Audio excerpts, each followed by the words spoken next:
Boa noite, seja bem-vindo ao nosso culto de oração e estudo bíblico.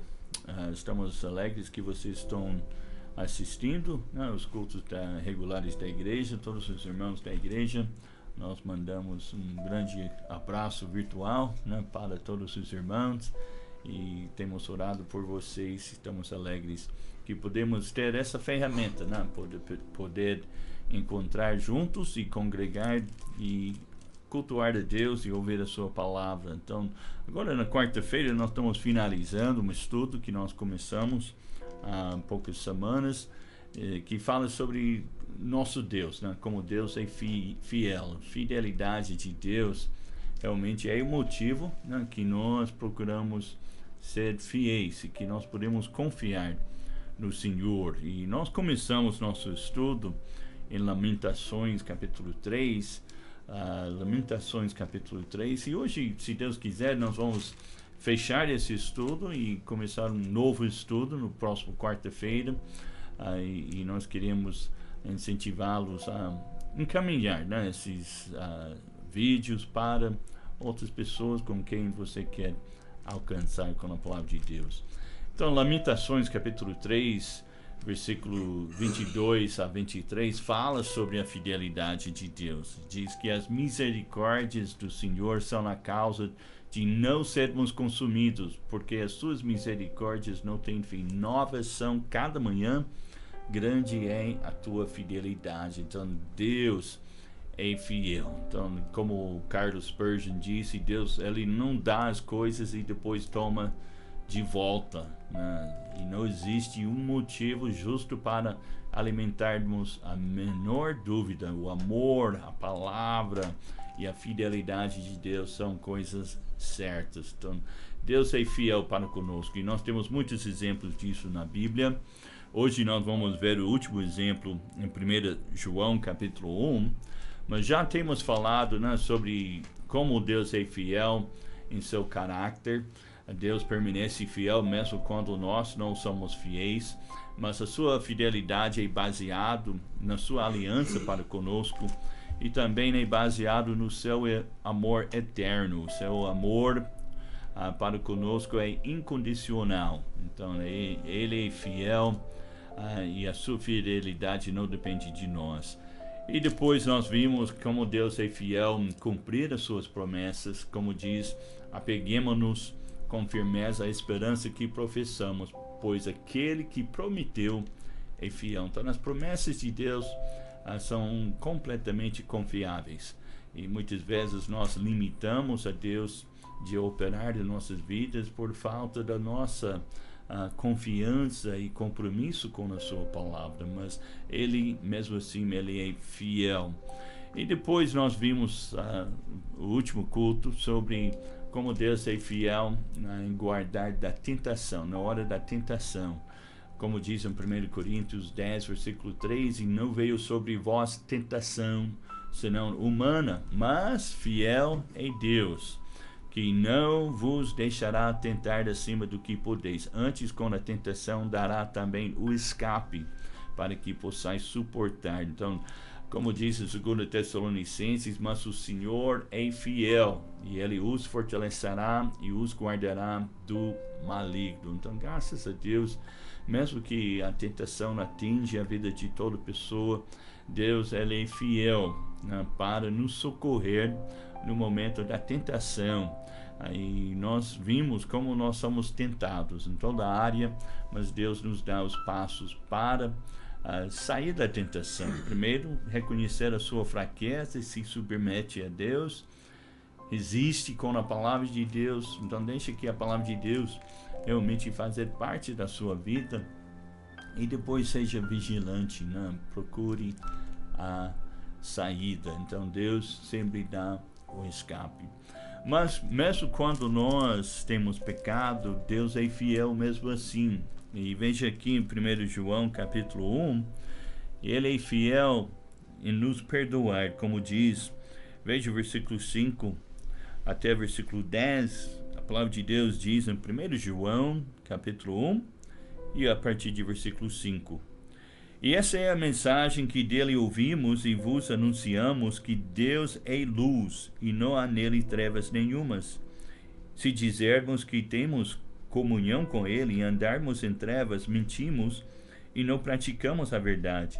Mas se andarmos na luz como ele na luz está, nós temos comunhão um com os outros, e o sangue de Jesus Cristo, seu Filho, nos purifica de todo pecado. Se dizermos que não temos pecado, enganamos a nós mesmos e não há verdade em nós. Se confessarmos os nossos pecados, ele é fiel e justo para nos perdoar os pecados e nos purificar de toda a injustiça. Então Deus é fiel. Como esses versículos falam, que nós podemos perder a comunhão com Deus. Pela graça de Deus nós somos salvos, e pela graça de Deus nós somos guardados mediante a fé no poder do Senhor. E a Bíblia nos ensina que não podemos perder a nossa salvação, mas nós podemos perder a comunhão com o Senhor.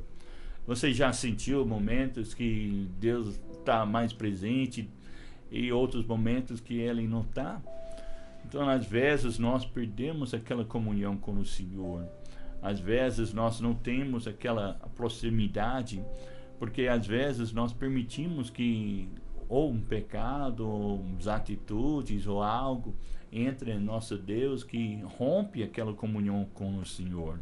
Mas a Bíblia nos ensina que Deus está sempre pronto a nos perdoar. Mesmo quando nós somos infiéis, a Bíblia diz, Ele é fiel e justo para nos perdoar os pecados e nos purificar de toda a injustiça. Realmente a Bíblia ensina que o perdão tem muito valor. O mundo ensina a guardar ressentimento e procurar vingança, mas a Bíblia ensina a perdoar. O verdadeiro perdão tem grande poder, tem grande valor.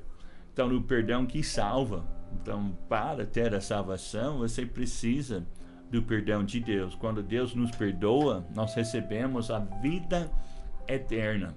E esse é o grande poder do perdão.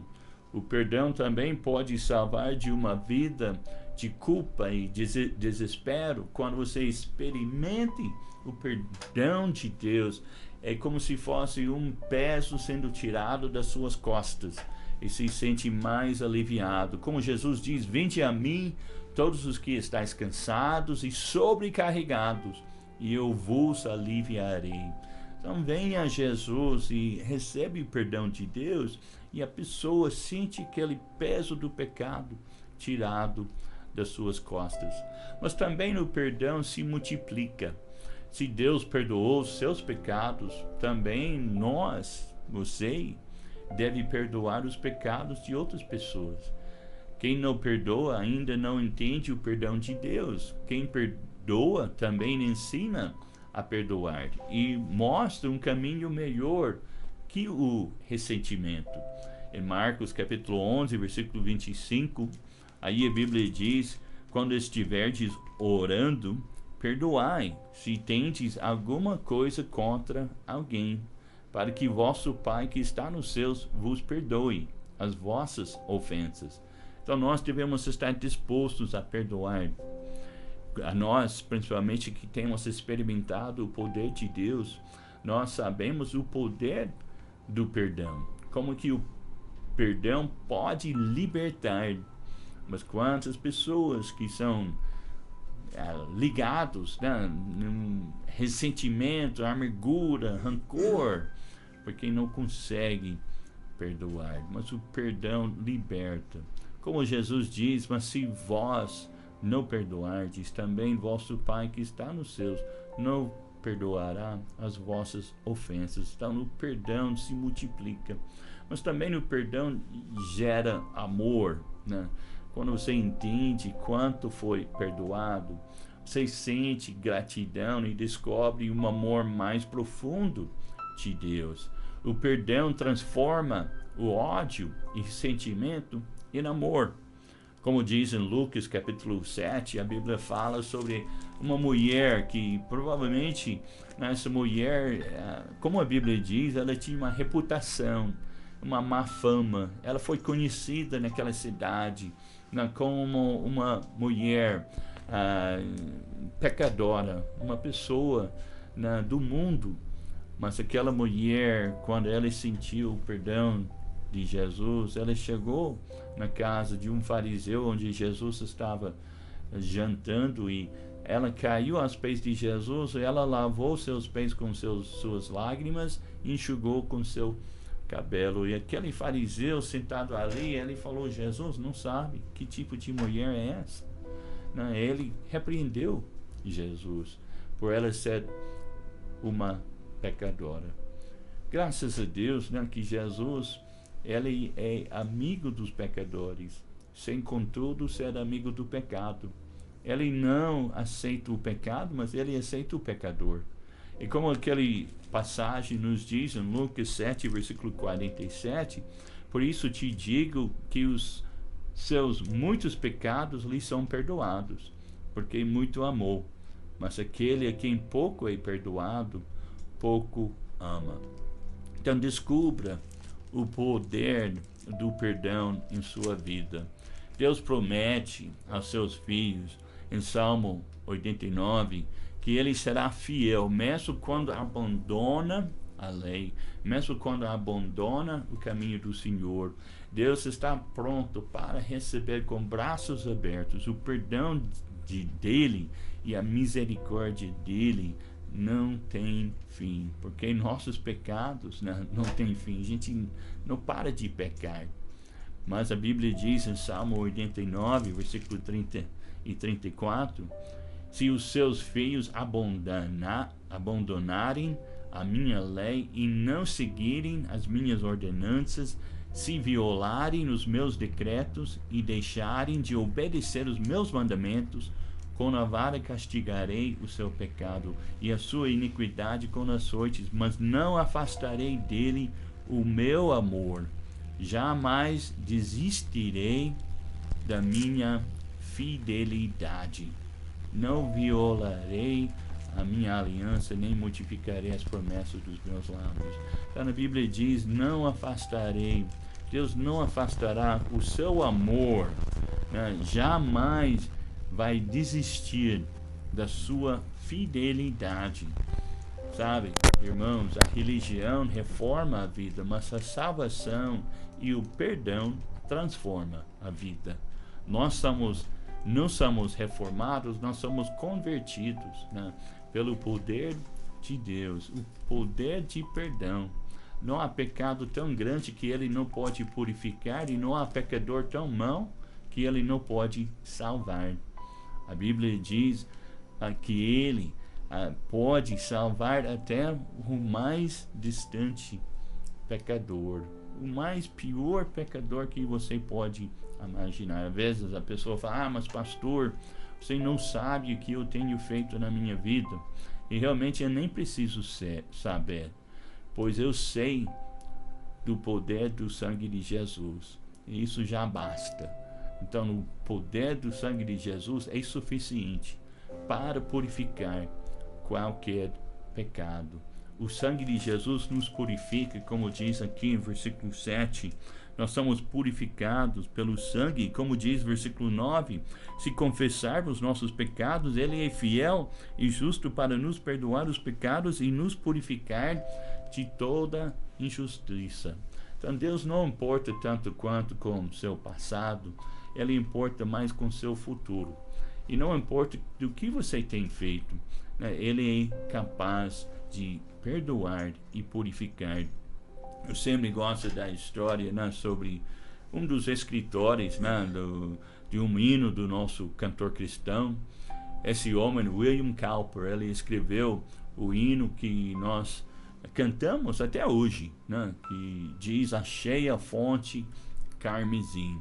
Mas esse homem, ele nunca teria escrito esse hino se não tivesse experimentado do poder dessa fonte carmesim.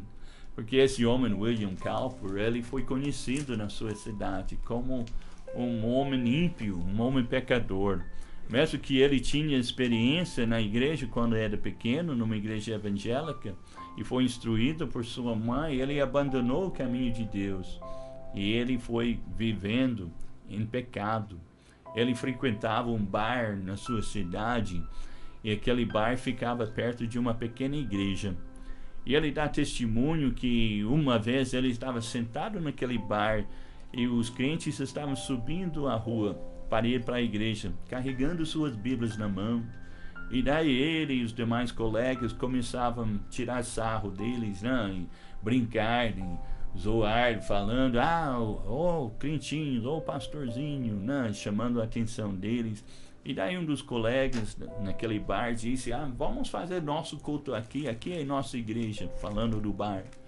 E eles começavam a cantar alguns cânticos, eles chamavam de hinos, mas não tinha nada a ver com Deus. Eles passaram um chapéu para recolher algum dinheiro. Vamos passar a oferta agora. E daí, depois de recolher dinheiro, o cara falou, eu vou comprar bebida alcoólica para todo mundo.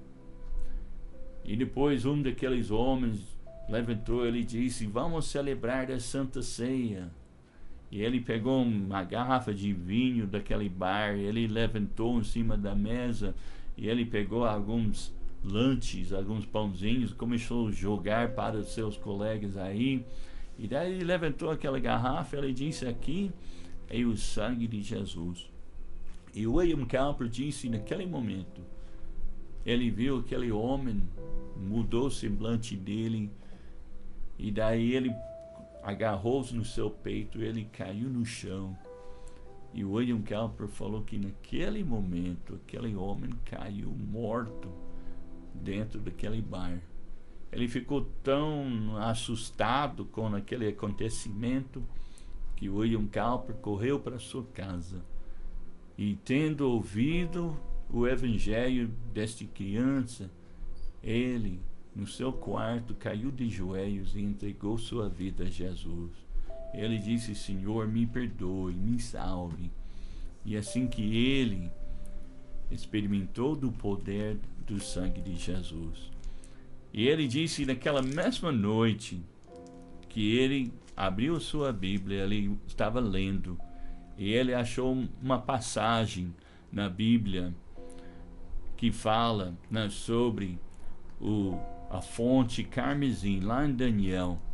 E ele leu aquela passagem que diz que será uma fonte para todas as nações, para a purificação dos seus pecados. E foi então que ele escreveu o hino 281 no Cantor Cristão, que diz, achei uma fonte carmesim que meu Jesus abriu, na cruz morrendo ali por mim, minha alma redimiu. Eu creio sim, que meu Jesus morreu e sobre a cruz para me salvar, castigo padeceu. Ele experimentou o poder do perdão e mais tarde aquele mesmo homem se transformou em um pregador, um pastor, um pregador da palavra de Deus. A Bíblia diz no Apocalipse 1, versículo 5, aquele que nos amou, em seu sangue nos lavou dos nossos pecados.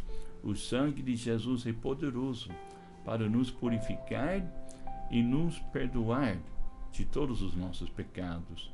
Como diz em Colossenses 1, versículo 14, em quem temos a redenção pelo seu sangue, a saber, a remissão dos pecados. Remissão dos pecados quer dizer Ele nos perdoa. Ele tira da nossa conta aquilo que é contra nós e Ele põe na conta dele. Jesus, quando morreu na cruz, Ele levou sobre si os nossos pecados. Então, o sangue de Jesus tem poder para nos perdoar e purificar de todo pecado. Deus é fiel. E Ele foi fiel quando Ele foi até a cruz e morreu por seus pecados. E se porventura você é uma pessoa ouvindo essa mensagem, e você ainda não experimentou do poder do perdão, Então, Cristo, Ele te ama. Ele quer você como filho. E Ele quer te perdoar e te purificar nesse mesmo instante. Você pode receber esse perdão e ter a certeza da vida eterna. Você diz, mas pastor, como? Então, o primeiro passo, você precisa reconhecer que tem pecado. O pior cego é aquele que não quer enxergar. E quando você reconhece que eu tenho pecado, Deus está disposto a te perdoar. Eu sempre digo que a igreja não é um museu para enfeitar de santos. A igreja é um hospital para tratar os pecadores. E se você reconhece que você está doente do pecado, Deus quer te tratar. Ele quer te sarar. Você precisa reconhecer que o seu pecado tem um preço, pois o salário do pecado é a morte. Você está com uma doença terminal. Se você não arrepender e aceitar o perdão de Deus, você vai morrer em seus pecados. Mas Jesus, Ele pagou esse preço quando Ele morreu na cruz. E só basta você receber o perdão de Deus. Receber Jesus como seu único e tudo suficiente Salvador. A Bíblia diz, se com tua boca confessares ao Senhor, em teu coração credes que Deus o ressuscitou dentre os mortos, será salvo. E se você nesse momento gostaria de fazer a oração de entrega, então você pode aí no seu lugar, na sua casa, no seu carro, eu não sei onde estiver, você nesse momento pode se arrepender dos seus pecados e receber o dom de Deus, que é vida eterna por Cristo Jesus. Recebe o perdão de Deus. Ore comigo essa oração. Senhor Jesus, eu sei que eu sou um pecador, e se eu morresse agora no meu pecado, eu iria para o inferno. Eu sei que me ama e que veio para tomar o meu lugar na cruz. Por favor, me perdoe de todos os meus pecados e salve a minha alma. Nesse momento, eu me coloco toda a minha fé só em Ti, como meu único e todo suficiente Salvador pessoal. Me salve e leve para o céu um dia, quando morrer. Obrigado, Jesus. Eu peço e agradeço, em nome de Jesus Cristo, meu Salvador. Tomara que você tomou essa decisão. E para os irmãos da igreja, eu sei que vocês já estão orando, né, por pessoas, para que mais pessoas possam tomar essa decisão, porque Deus nos deixou aqui nesse momento para transmitir as boas novas do Evangelho. Há pessoas, talvez seja você, está sem esperança. Cristo te ama e Ele quer te perdoar e Ele te salva hoje, se você deixa. Entregue sua vida a Jesus e anda no seu caminho. Que Deus abençoe todos nessa noite.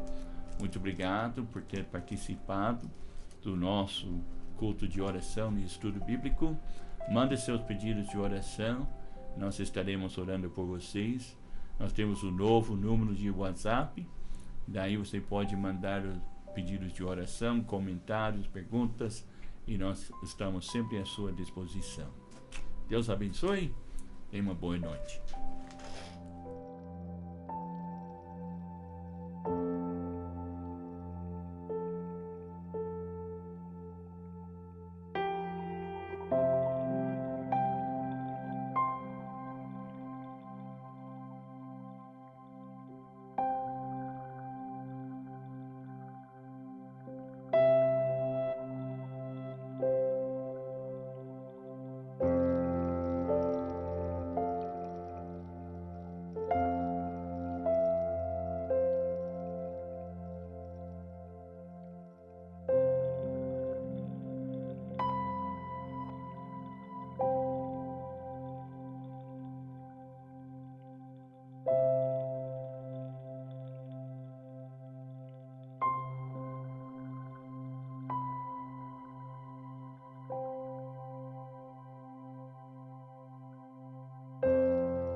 Muito bem, então normalmente nas quartas-feiras nós passamos os pedidos de oração para todos os irmãos da igreja e nós vamos passar na tela e daí vocês podem anotar, só não esquece de apertar o pause e daí você pode anotar os pedidos de oração. Se tiver algum pedido, qualquer momento pode mandar no grupo da igreja ou para o pastor Carlos, ou para o WhatsApp da igreja, ou para mim mesmo, e daí eles vão transmitir para que a gente possa colocar no roteiro da quarta-feira nos pedidos de oração. Mas tem alguns pedidos de oração, algumas pessoas, vamos continuar orando pelas pessoas que estão na linha de frente, trabalhando e lutando contra esse vírus.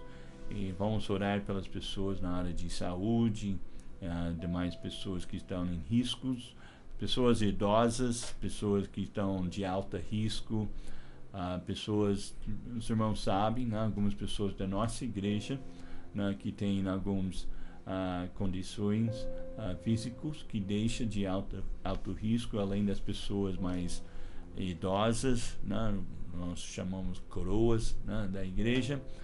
Vamos orar também, né, pelo Estevão, pequeno, né, que ele está ainda, né, recuperando do tratamento de câncer.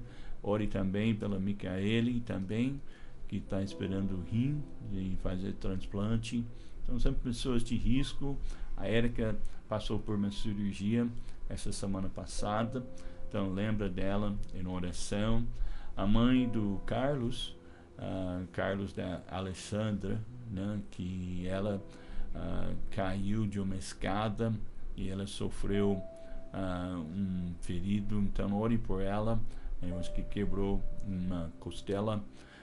Também vamos orar pela Amanda, os 2 filhos dela, lembra na oração também. E vamos orar pelo Brasil, pelos governantes, pelas decisões a ser tomadas. Ainda não temos previsão de quando poder voltar aos cultos regulares da igreja, mas por enquanto vamos acompanhar. Não deixe de participar dos cultos domingo, ali na sua casa assistindo, também durante as semanas devocionais da igreja, e vamos focar em nossa vida espiritual, orar pelo avivamento. Deus nos manda, quando nós orarmos e confessarmos os nossos pecados, Ele é fiel e justo para nos perdoar, mas também Ele é fiel para sarar a terra. Então vamos orar para que Deus possa fazer exatamente isso. Vamos orar. Pai, agradecemos ao Senhor por essa bênção que nós temos de poder chegar perante Ti e trazer os nossos pesares e nossos cuidados. Eu rogo ao Senhor, ó Pai, pelas pessoas que estão desempregadas, ó Pai, devido a esse surto que tem destruído, ó Pai, a economia e que tem prejudicado também na vida de muitas pessoas, ó Pai. Nós sabemos que todas as coisas contribuem para o bem daqueles que amam a Deus, daqueles que são chamados segundo o seu propósito. Ó Pai, que o Senhor esteja operando, ó Pai, suprindo as necessidades daqueles irmãos que estão desempregados ou estão com horário reduzido devido a esse problema. Que o Senhor esteja suprindo com a tua mão poderosa, ó Pai. Que o Senhor abençoe também aqueles irmãos que estão enfermos, que foram mencionados, que também estão na tela, ó Pai. Que o Senhor esteja operando em favor de cada um. Os filhos da Amanda também, nós oramos pela Micaele, pelo Estevão, pela Érica, pela Leonilda, ó Pai. Que o Senhor esteja operando, ó Pai, em favor desses irmãos e os demais irmãos que estão de risco. Nós pedimos, ó Pai, também pelo Brasil, pelos governantes, para que possam governar no temor do Senhor e tomar decisões, ó Pai, para ajudar o povo brasileiro, para que nós possamos sair logo, ó Pai, dessa crise. Abençoe também os que estão na linha de frente, batalhando, ó Pai, na área de saúde contra esse vírus. Que o Senhor dá vitória e protege, faça uma serva em volta de cada família e cada membro da Igreja Batista Nova Vida, e que o Senhor abençoe para que em breve possamos reunir novamente, congregar e juntos adorar e glorificar teu santo nome. Nós pedimos agradecidos em nome de Jesus. Amém. Tenha uma boa noite e uma boa semana. Deus abençoe vocês e até amanhã, Café com Cristo.